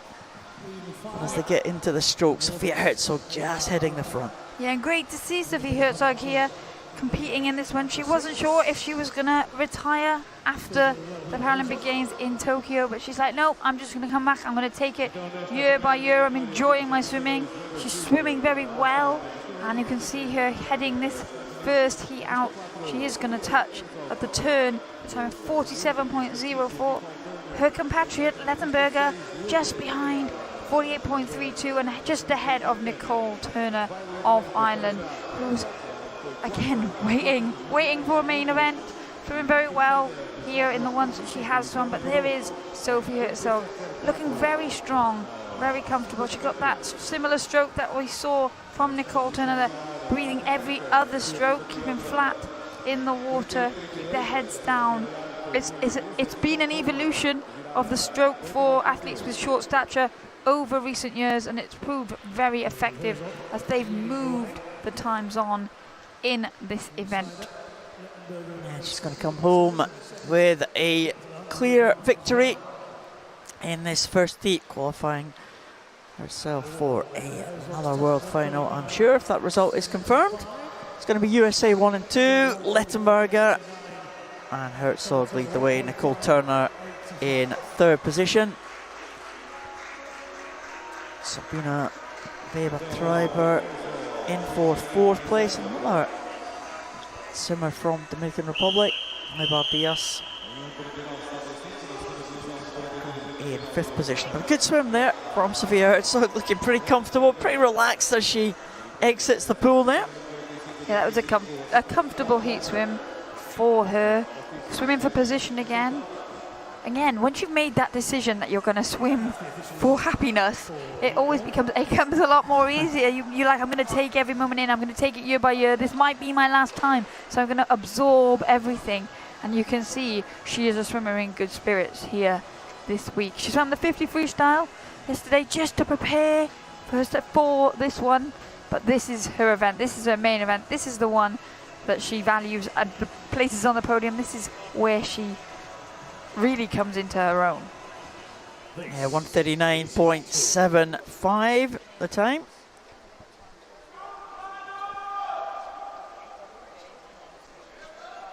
So she will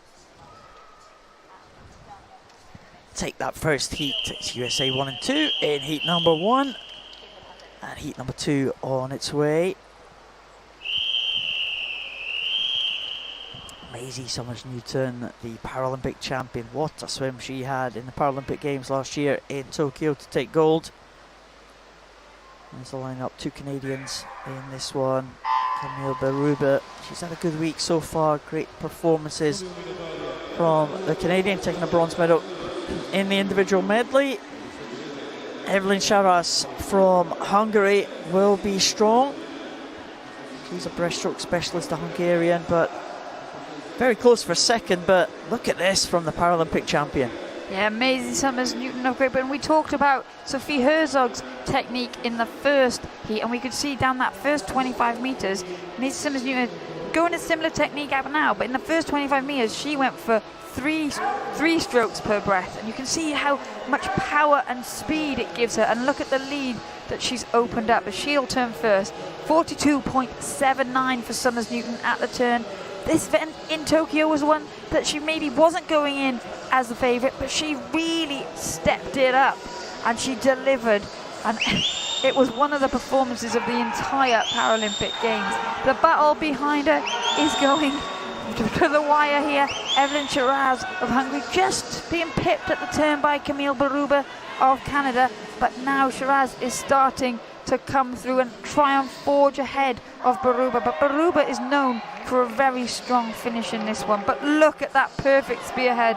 Maisie Summers-Newton is out and clear of the field. She is indeed. She's coming into the last 5 metres now. Maisie Summers-Newton. We'll just keep an eye on the clock. It's going to be a very fast time indeed for Maisie Summers-Newton. 1:32.16, and that is a European record for Maisie Summers-Newton in the heats. Wow, incredible swim from Maisie Summers-Newton. Evelyn Charas, the Hungarian, gets through for second position in that heat. Camille Buruba in third place for Canada, followed by Danielle Kisser, the Canadian, as well, finishes in fourth. Great swim from Maisie Summers-Newton though. Yeah, great heat swim, and again, no real reference point there because she was out there on her own, and you can see Danielle Kisser there. She really, interestingly, she had some time out because she was injured, and then during the pandemic, she actually used pallets to build her own swimming pool in her back garden, and there's a YouTube video. She took everybody through how she did it and what it looked like when it was finished, so it's worth checking out because I found it really interesting. And the Canadians, we keep talking about how strong their team is here, and they're in your shot at the moment. Getting third in that heat was Camille Berube. She's been a great servant for the Canadians. I did swim with her, so she was a lot younger, obviously. And as I was finishing my career, and she picked up a medal here in the 200 metre individual medley. So she's having a great meet, and it is her final meet. She has said she's retiring after this championships, so she's swimming with a smile, and she's swimming well, and she'll look to give herself one last chance of another medal here before she goes on to that next chapter of life. Look at Maisie Summers-Newton, that was fantastic from the Great Britain swimmer. Evelyn Charas came through, and there is Camille Buruba. She's in third position. What championship she's had, winning a close contest in the individual medley, and losing out in fourth place in another one of her events as well. But Canadian should make it through to a final, but I think we do have a disqualification there, and it was the swimmer you were speaking about, Liz, Danielle Kisser, fortunately disqualified. Maisie Summers-Newton though confirmed that European record time, 1:32.16 in the heat. Great swim from the Great Britain swimmer.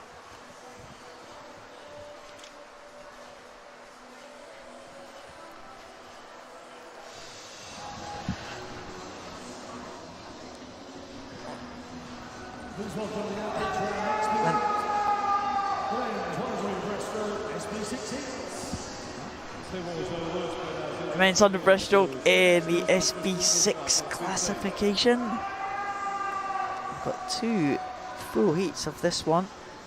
Some of the swimmers in the SB5s swimming up, and as we've seen on other mornings at these championships, will be a presentation for the SB5 swimmers at the end of this session. So it's a combined event, but it is 2 sets of medals on offer. The SB6 swimmers will progress to the final tonight to fight it out for the medals. The SB5 swimmers, this is almost a time trial for them, a heat declared winner. There's Yevgeny Borodaiko, the world record holder, the Ukrainian, who has an incredible record in this event over the years. He's twice a world champion. He's been on the world championship podium 4 times in this event. The Ukrainians missed out on the world championships in 2017 in Mexico. He goes in lane number 4. Morgan Ray from USA goes in lane number 5. And all the swimmers in this first heat, we'll keep an eye on the times of the swimmers in the outside lanes. Ivo Rocha, George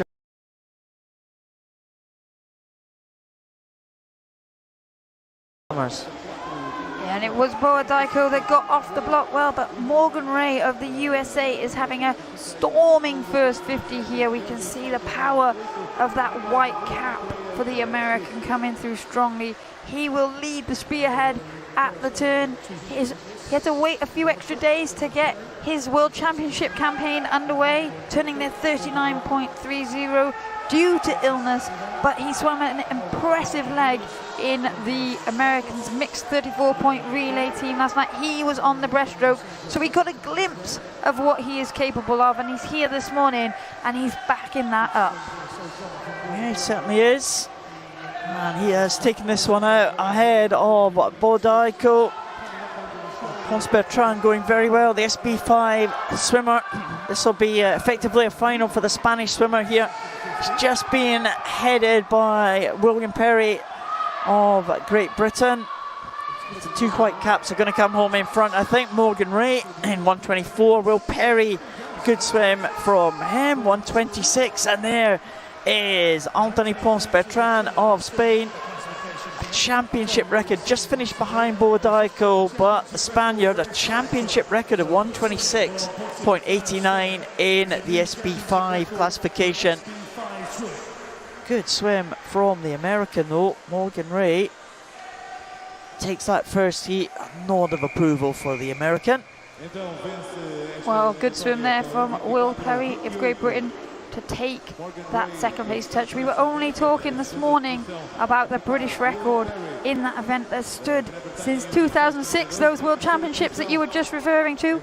127.04 it was to Gareth Duke, and the name's a blast from the past, and we were like, and he's held on to it for such a long time. But Will Perry there finally taking that name out of the record book. So good swim from the British athlete to finish second. We saw Anthony Ponce Bertrand obviously already this morning stroking out that 200-meter freestyle, warming up for this breaststroke event. So some very fast swimming in that morning heat. Yeah, it's effectively not a heat for Anthony Ponce Bertrand, effectively a final for the Spaniard, just in the middle of those swimmers finishing now in that close contest. Good swim from the American though to take that one. Morgan Ray takes it. Will Perry, good swim from him in second. Borodaiko will be safely into that final, you would imagine. And Anthony Ponce Bertrand, the man to chase in the SB5 classification. He is in prime position for the gold medal already with that championship record in the SB5 classification. Well, the SB5 athletes in this one are in the outside lanes, so focus on their times. Fefo Rangel Haro in lane 1 for Mexico, and Germán Revalo of Argentina out in lane 8. They'll be looking to break up the SB5 party from the first heat, but all athletes in between those two are in that SB6 category, and they'll be looking for a place in the final tonight. And Nelson Crispin and Matt Levy there in the centre. They're both Paralympic Games medalists, silver and bronze medalists in Tokyo, behind Borodaiko. Crispin, world champion, twice over, 2017, 2019. And Matt Levy, what a great anchor leg he did for the Australian team last night. Yeah, again, we've talked about athletes that have waited to get the bulk of their program going in this latter half. Not Nelson Crispin. We've seen him swimming very well all week, picking up medals.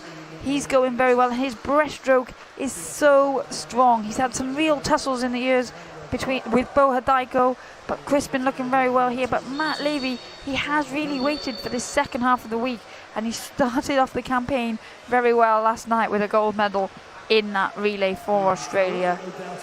Rudy Garcia Tolson going well there in third position, also a relay medalist for the USA earlier in the week. And Crispin comes in 121.25, looking very good, the Colombian, as he has been all week. Matt Levy in second, Rudy Garcia Tolson in third position. And we'll keep an eye on the SB5 swimmers now in those outside lanes. And it looks like Rangel in first position in terms of the SB5 swimmers in that heat in 141.73. Arevalo 149. And it looks like that means that Anthony Pons Bertrand will take that SB5 title. And it could well be Leo McCree in second position in that SB5 race. And Pedro Rangel in third. So good performance from the young Swiss swimmer there. I think he might have just forced his way onto the podium. Yeah, great swimming there in that first heat, specifically for the SB5 athletes. But the SB6 race is shaping up to be a great final this evening. Difficult to see past the Colombian Nelson Crispin for this one. He had such a strong breaststroke leg on his individual medley event, and this again is where he burst onto the scene really as a breaststroker, and then he spread out into other events within the program, and he's developed over time, and now he's very competitive. But this is the one that he loves. Yeah, and he will lead the way for the SB6 swimmers. Matt Levy, Rudy Garcia Tolson. Garcia Tolson again in contention for that title. Levy and Bo Hadaiko tying for that position there in fourth place. They progress to the final, and just to recap the SB5 swimmers, it is almost a heat declared winner for that one. Anthony Pons Bertrand will take the gold medal in a championship record, but an excellent swim from Leo McCree of Switzerland. He will take a silver medal, and the bronze medal will go to Mexico.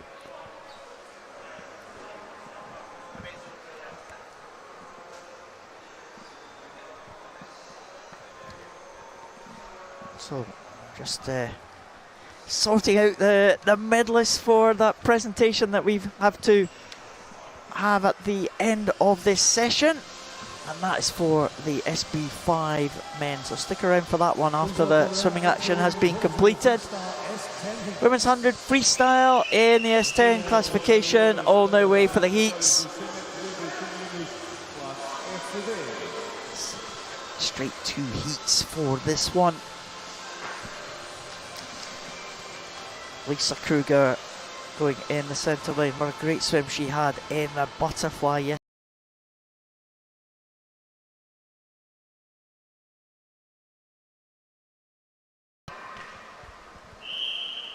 Also part of that Dutch relay team that picked up the bronze medal in the 34-point medley relay. Kruger will go in line for Paralympic Games bronze medalist. She will be next to Barreta Zapata of Colombia. Barreta Zapata also having some good swims this week. The Colombian, she goes just one lane down there in lane number 5 from the outside lane. Kira Stevens going well with that yellow cap, and also 2 lanes up as well, Ariana Hunsinger from Canada featuring in the early stages.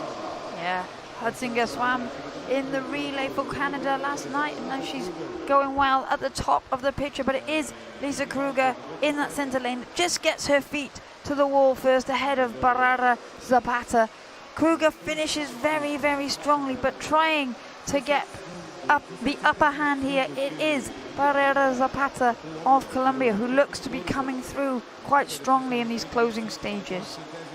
Yeah, the 58-metre silver medalist is going to be just ahead of the butterfly champion from yesterday. Barrera Zapata getting in 101.94. Scortacchini getting up for third place behind Kruger. It was a good finish from the Italian there right at the end. That could be important. Getting in a couple of tenths ahead of Ariana Hunziker from Canada. But that's a good swim from Barrera Zapata there. She went to the Paralympic Games last year. Finished out of the medals. She's claimed her first international medals here at these championships, and she's looking good, the 20-year-old. Yeah, she did look very strong in those closing stages. Lisa Kruger looked comfortable. She was just stroking out. She's known for finishing with very fast rotation in those closing stages of the race, and she's got herself onto the podium or onto the top step of the podium quite often with that fast finishing stroke that just gets her in on those touches. But not this morning. This morning she looked quite relaxed. She was using a longer stroke, and Barrera Zapata took advantage of that to post the fastest time from that first heat. Yeah, it was an excellent time. She was a finalist at the last World Championships, finishing in 7th position, but she's kind of come through the ranks and she's challenging for the medals in these freestyle events now at this championships. Good finish at the top there by Scortacchini to get into 3rd position, the Italian. Just ahead of the Canadian 18-year-old Ariana Hunziker. Those were the top 4 in heat number 1. Here is heat number 2. Another Canadian in lane number 4. Aurélie Rivard. Bianca Papp goes in lane number 5, the European champion. Rivard, the world record holder, the championship record holder. Good to see Aurélie Rivard back in the water again. She pulled up in the 400 freestyle. We're all a little bit concerned about Aurélie Rivard on that evening, but she's back in the water again, Liz. Great to see.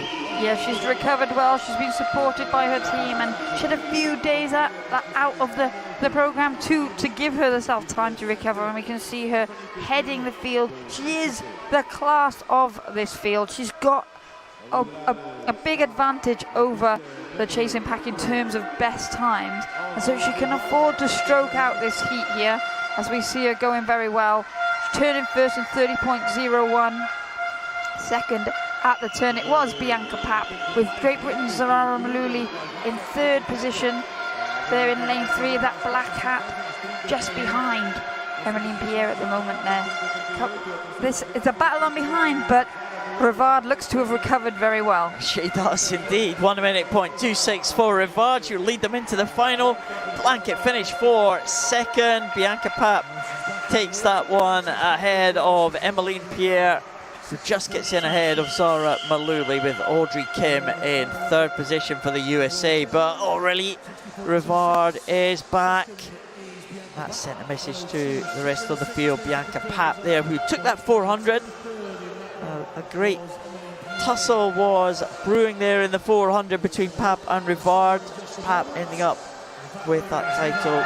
Zara Maluli, who finished in 4th. Emmeline Pierre, delighted with her swim, the French swimmer. She finishes in 3rd. She should make it through to that final. Rivard, well, just demonstrating there that she is back. She is, and she had a phenomenal swim in Tokyo.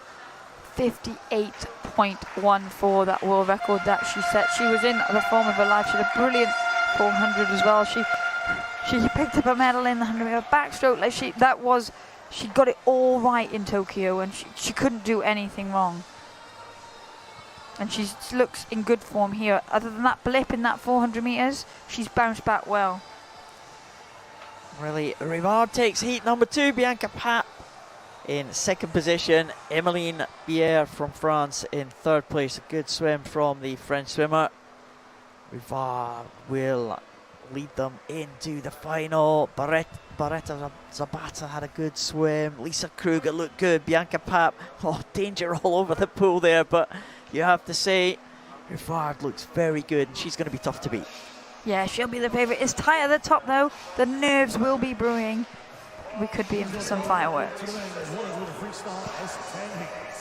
All the men now coming out for this S10. Again, the one and only heat of this men's S10. It's the final swimming action of this morning. Remember, stick with us for the presentation for that SB5.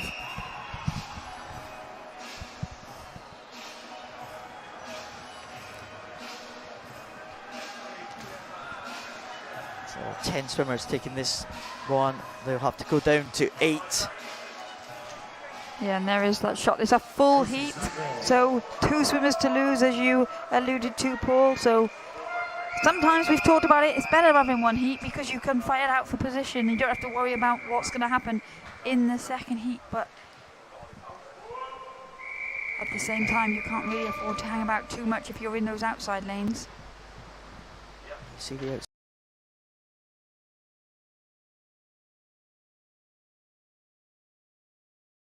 Stefano Raimondi, Felipe Rodriguez going in the centre lanes.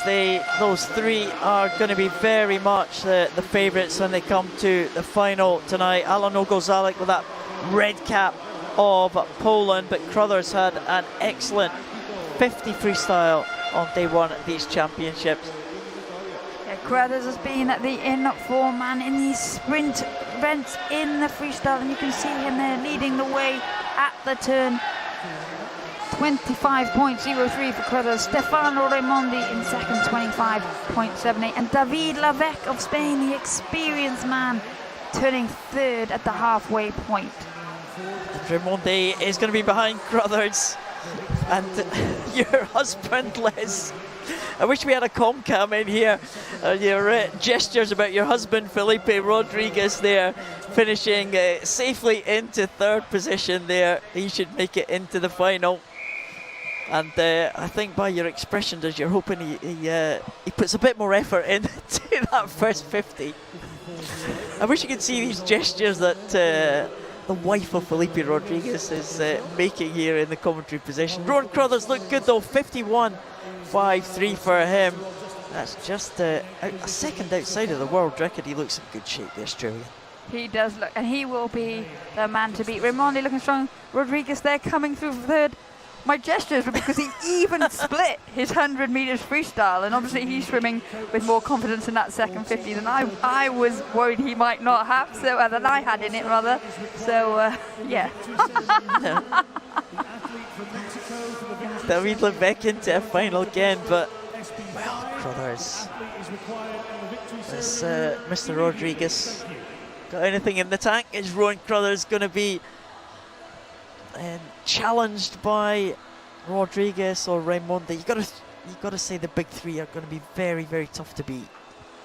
Yeah, David Lavec of Spain, he'll give it a go. He's got a great first 50, and he's been a tremendous servant for the Spanish team. He's always in it. He's always there or thereabouts. He's got a chance. But yeah, the top 3, they do come in with some promise of some firepower for the final. Rowan Crothers will be very much the favourite to add the 100 crown to the 50 that he won on day 1 of these championships. Stefano Raimondi in 2nd. Felipe Rodriguez will make it through very safely in 3rd position.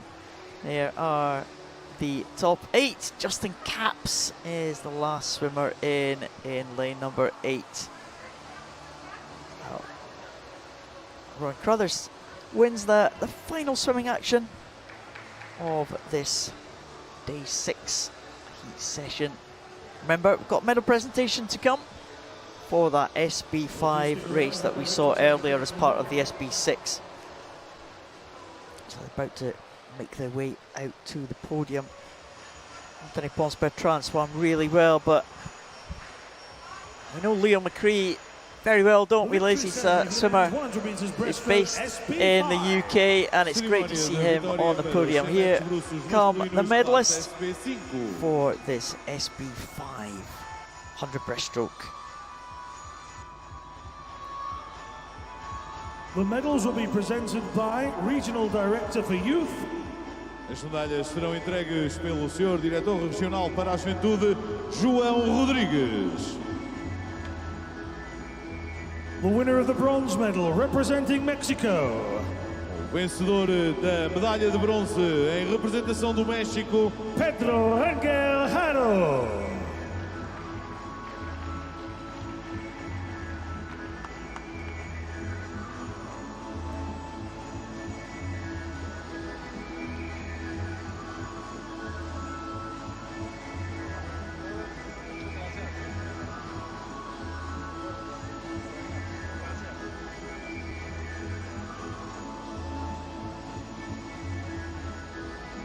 The winner of the silver medal, representing Switzerland. Vencedor da medalha de prata em representação da Suíça, Leo McRae.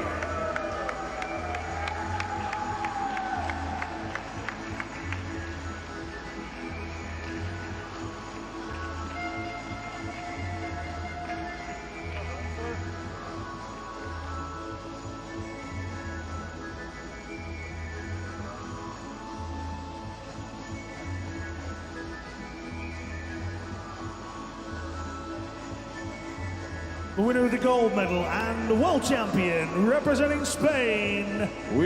Vencedor da medalha de ouro em campeão do mundo em representação da Espanha, Anthony Ponce Bertran.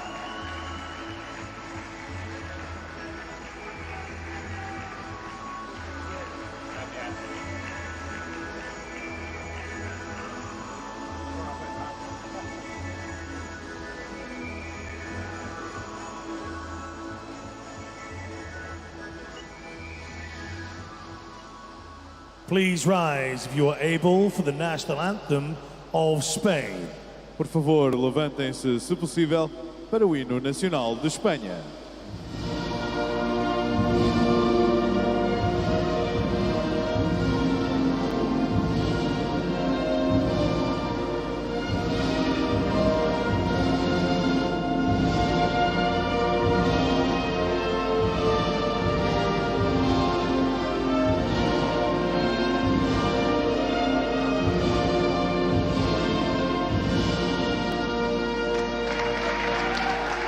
Madeira, your medal winners. Madeira, os vossos medalhados.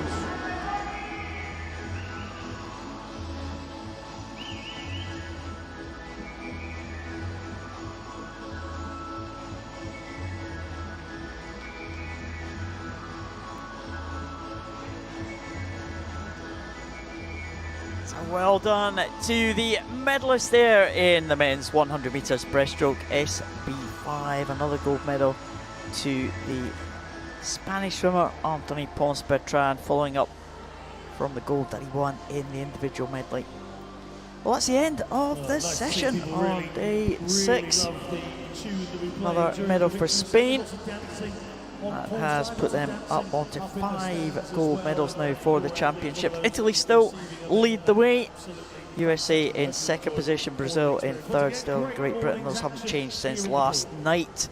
But another session of medals to be awarded tonight in day 6 finals. Should be another exciting night. Liz, have you calmed down after your husband's swim? I was completely calm. Just an interesting way to swim it, wasn't it? But he obviously knew what he was doing, so well, I'm completely impartial anyway. Of course. He will be back tonight for the final of that 100 freestyle. Mr. Liz Johnson will be back in that final. We will be back tonight as well in Funchal. More medals to be handed out. It's been a great heat session on day 6. It'll be an even better final session tonight, I think. We'll be back 1700 hours local time here in Madeira, 5 o'clock in the evening. It's going to be another great final session. So join us then. We look forward to it.